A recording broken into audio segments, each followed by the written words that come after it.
मित्रों को सादर जय सिया राम, हर हर महादेव। कैसे हैं आप लोग? आशा करते हैं आप लोग अच्छे होंगे, स्वस्थ होंगे, मस्त होंगे। मैं आचार्य विवेक पांडे, मेरे YouTube चैनल में आप सभी का बहुत बहुत स्वागत है, सभी का अभिनंदन है। आज हम इस वीडियो में बात करेंगे कार्तिक मास शुक्ल पक्ष में पड़ने वाली एकादशी के संदर्भ में।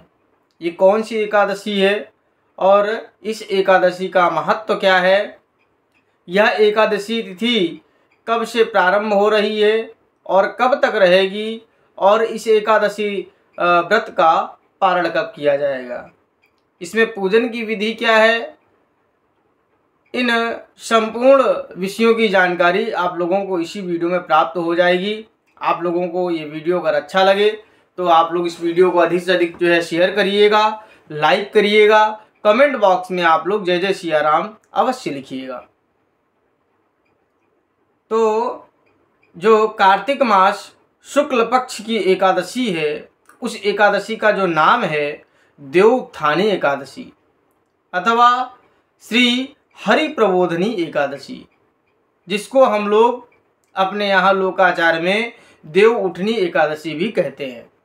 देव उठनी एकादशी के नाम से भी जाना जाता है। इस वर्ष 2025 में 1 नवंबर दिन शनिवार को यह एकादशी का व्रत पड़ रहा है और 31 तारीख रात्रि में 4:02 से यह तिथि शुभारंभ हो रहा है इस तिथि का, और 1 तारीख दिन शनिवार रात्रि में 2:55 तक यह एकादशी तिथि रहेगी। तो ये तिथि जो है सूर्योदय काल में भी मिल रही है और प्रदोष काल में भी मिल रही है, इसलिए एकादशी व्रतम सर्वेशाम। साधु संत वैरागी वैष्णव गृहस्थ सभी लोग एकादशी का व्रत 1 तारीख को ही करेंगे। इस एकादशी व्रत का बहुत बड़ा महत्व बताया गया है। इस एकादशी का व्रत करने से 1000 अश्वमेध यज्ञ करने का लाभ प्राप्त होता है और 100 राजस्वी यज्ञ करने का जो है फल प्राप्त होता है। तो कितना सरल ये व्रत है और कितना सरल ये तरीका है, कितना बड़ा इसका महत्व बता दिया गया। ये सभी एकादशियों में बड़ी विशेष एकादशी है। श्री ठाकुर जी इसी दिन योग निद्रा से जगते हैं। देवशयनी एकादशी जो पूर्व में 4 महीने पहले एकादशी पड़ी थी जो है, उस तिथि में भगवान चतुर्मास के लिए जो है योग निद्रा में गए थे, और ये जो देवउत्थानी एकादशी है इसी दिन ठाकुर जी जो है योग निद्रा से जागृत होते हैं और भगवान योग निद्रा त्यागने के बाद जो है और इसी दिन से जो भी मांगलिक कार्य हैं वो प्रारंभ हो जाते हैं। जैसे शादी विवाह मुंडन इत्यादि जो भी हैं वो जो है सब इसी देवउत्थानी एकादशी के बाद में ये सारे कार्यक्रम प्रारंभ हो जाते हैं। एकादशी तिथि जो है, एकादशी का ये जो व्रत है बड़ा ही सर्वोत्तम बताया गया है। मैं सभी लोगों से निवेदन करना चाहूँगा कि आप लोग जो है, जैसे कुछ लोग कहते हैं कि हम महाराज शुक्ल पक्ष की एकादशी रहते हैं या कृष्ण पक्ष की एकादशी रहते हैं, तो मैं सभी से निवेदन करूँगा कि आप लोग 1 महीने में 2 एकादशी आती हैं और 12 महीने में 24 एकादशी आती हैं, और जिस वर्ष अधिक मास होता है उस वर्ष जो है 26 एकादशी होती हैं। इसलिए आप सभी को इन सब एकादशियों के व्रत को करना चाहिए। और जो लोग ये सब एकादशी का व्रत नहीं कर पा रहे हैं फिर भी कोई बात नहीं, लेकिन आप सभी को बालक वृद्ध इनको छोड़ करके, बालक वृद्ध और रोगी इनको तीनों को छोड़ करके जो है बाकी सभी को, माताओं को, बेटियों को, बहनों को, भाइयों को, बंधुओं को, सभी को ये हरि प्रबोधनी एकादशी का व्रत अवश्य करना चाहिए। आप सारी एकादशी नहीं कर पा रहे, कोई बात नहीं, लेकिन इस एकादशी का व्रत जरूर करना चाहिए। इसमें पूजन की विधि क्या है और फलाहार में हमको क्या लेना चाहिए, इसके विषय में भी आपको हम बताएंगे। तो एकादशी का जो पूजन है वह प्रातःकाल सूर्योदय के समय जो है उठ करके, सूर्योदय से पूर्व ही उठ जाएं और गंगा जल से आप स्नान करें। अगर आपके पास में कोई सरोवर इत्यादि है, गंगा नदी है, सरयू नदी है, यमुना नदी है, तो उस नदी में जा कर के आपको स्नान करना चाहिए। और अगर ऐसा संभव नहीं हो पा रहा है तो अपने घर में एक बाल्टी में 2 बूंद गंगा जल डाल लें, उसी में शुद्ध जल मिला लें और हर हर गंगे का उच्चारण करते हुए उसी जल से आपको स्नान करना चाहिए। और स्नान करने के बाद में अपने पूजन कक्ष में जाना चाहिए। पूजन कक्ष को साफ सुथरा कर लेना चाहिए, एक आसन बिछा लेना चाहिए और आसन पर बैठ जाना चाहिए। भगवान के समक्ष एक घी का दीपक जला लें और घी का दीपक जलाने के बाद में अपने दाहिने हाथ में जल लेकर के और पुष्प लेकर के जो है संकल्प करना चाहिए कि हे ठाकुर जी, हम आपका यह व्रत आपकी कृपा से उठाए हैं, इसको निर्विघ्नता पूर्ण जो है आप इसको पूर्ण करिए और इसका जो उत्तमोत्तम फल है वो हमको आप प्राप्त कराइए। हम आपकी शरण में हैं, हे प्रभु हमारे परिवार की आप रक्षा करें।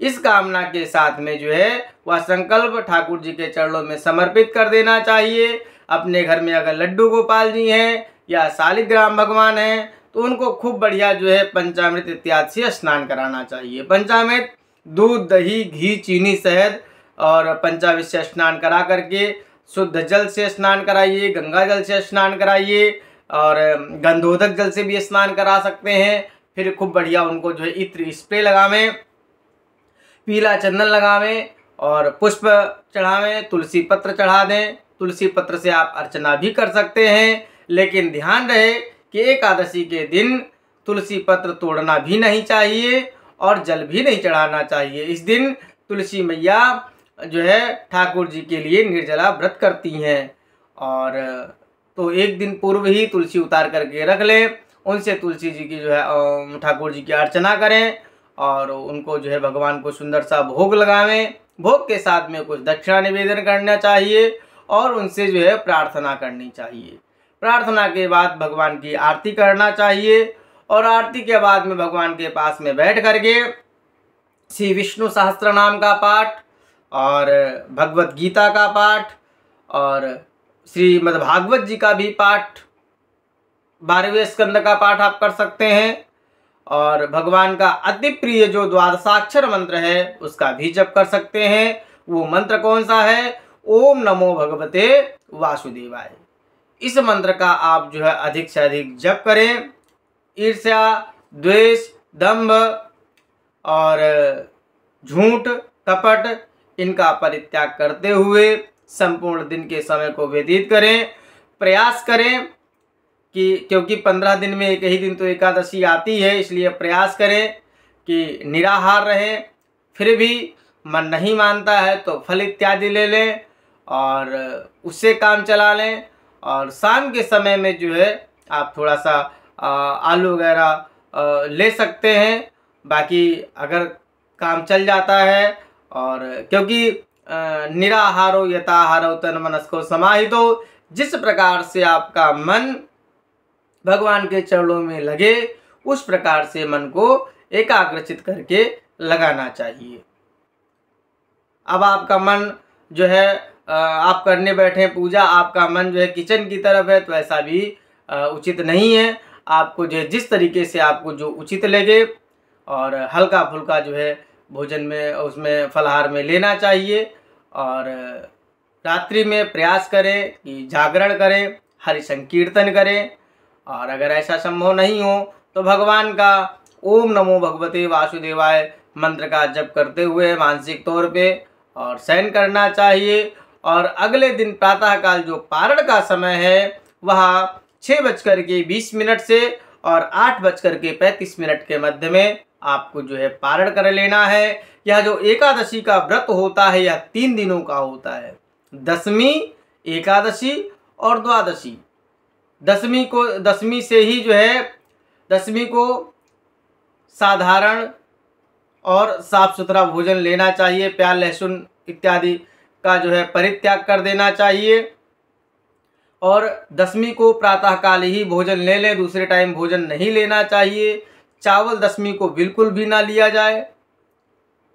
और जो द्वादशी तिथि आवे उसमें भी हल्का भोजन लेना चाहिए, प्याज लहसुन इत्यादि नहीं लेना चाहिए, क्योंकि एकादशी महारानी का एकादशी का जो व्रत है ये 3 दिनों का बतलाया गया है, दशमी, एकादशी और द्वादशी। तो द्वादशी को पारण करना चाहिए। पारण में भी प्याज लहसुन इत्यादि नहीं होना चाहिए। तो पुनः मैं आप लोगों को बता दूं, इस देव उत्थानी एकादशी का जो व्रत है, यह व्रत 1 नवंबर दिन शनिवार को पड़ रहा है। समस्त माताओं बहनों को, समस्त हमारे सनातन धर्मावलंबियों को जो है इसी दिन देव उत्थानी एकादशी का व्रत करना है। सभी लोग एकादशी का व्रत करें, सभी लोग हरि संकीर्तन करें, सीताराम सीताराम राधे राधे करते हुए समय को व्यतीत करना चाहिए। आप सबके जीवन में प्रभु श्री सीताराम जी की कृपा सदैव बनी रहे।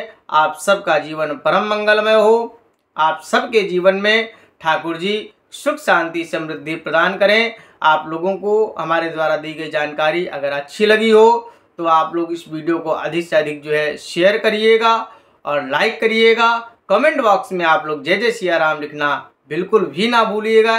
इसलिए आप सभी को पुनः सादर जय सिया राम। हर हर महादेव।